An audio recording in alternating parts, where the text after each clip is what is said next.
Have you ever wondered what Jumper, Geometry Dash's 7th easiest level, would look like if it was an extreme demon? Probably not, but too bad. With the power of club set monsters, frame perfect timings, and for the first time ever, a full boss fight, I'm going to be turning Jumper from this into this. Let's begin. Oh, 'tis the season for super buffing. Jumper is a fun level. There's a lot of, jumping and more jumps, like a lot of consecutive jumps, upside down jumps, and then the hardest ship part of all time. Just look at this.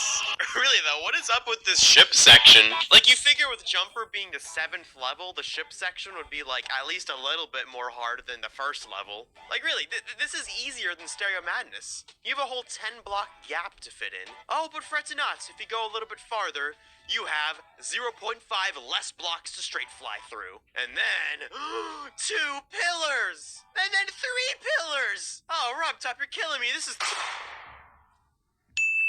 Starting with this section was just a lot of like up and down jumps. I think I've decided that I'm gonna switch the game mode to robot for this. Cause it's kind of hard to buff when it's just like up and down jumps because there's really not much variety you can do. But when you're the robot, everything becomes automatically harder because you have to actually like calculate every jump. So right away, the first thing we could do is put a spike here and put a spike here. And now I have to time it and actually like jump through a gap. Ooh, I forgot 2.2 had like this like spider pad thing. I want to use that at some point. Let me just see like how this plays if I put it there.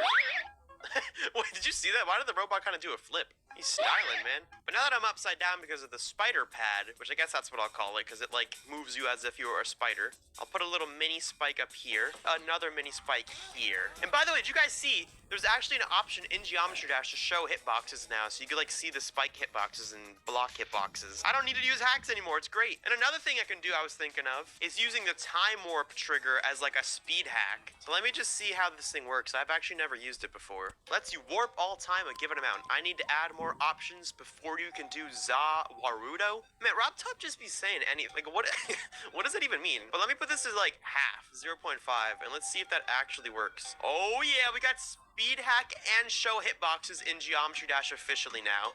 This is great for playtesting. RobTop. I'm gonna just edit this and then go to the C tab over here and add it as a custom object. This way, whenever I want to like go in slow motion to test gameplay, I can just place this down and then it'll put me in slow-mo. Man, I love 2.2. I'm so glad we have this. I'm gonna avoid putting too many fakes into this level, but I at least want to put a couple because they're really fun. So let's check this boy out. Nice, that's what I wanted to do, but I forgot to hit the orb, which is kind of crucial to this whole entire thing. I think I'm gonna select this whole structure, alright, and then move it down 1 block, just so it's a little tighter and more scary for the robot fella. But obviously this yellow pad just literally will kill you no matter what you do. So you know what?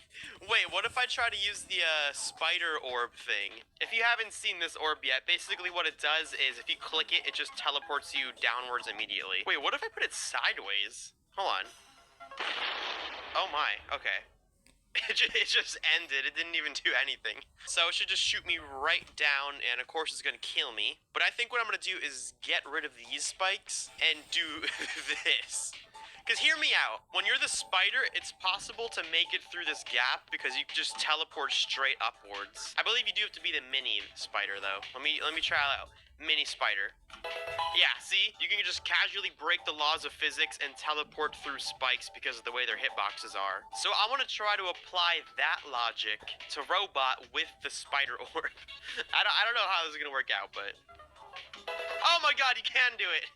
You can now make it through this as the robot canonically in Geometry Dash. This is hilarious and it definitely should not be possible.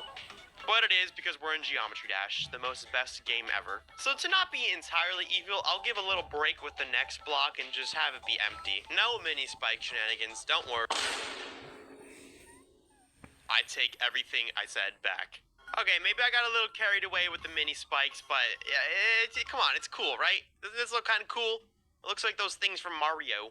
What? A man can have fun with some mini spikes? Let me live, guys. Let me live. I have an interesting idea for these two orbs. So considering we're the regular mini robot right now, these orbs do not send you far enough to actually make it to the portal.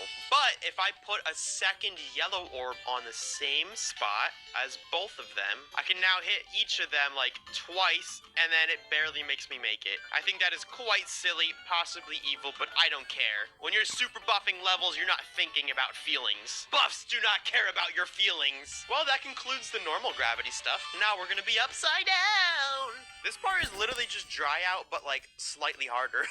Come on, man, I don't want to spend any more time super buffing dry out. So for this dry out ripoff part, I decided to take a leap of faith and put in a lot of leap of faiths involving lots of spikes and big jumps. And if the big jumps weren't enough for you in the last part, in this next part, I'm gonna take advantage of the brand new gravity trigger. And with the power of a lot of spiky pillar things and a lot of just spikes and moving blocks, you know, the classic.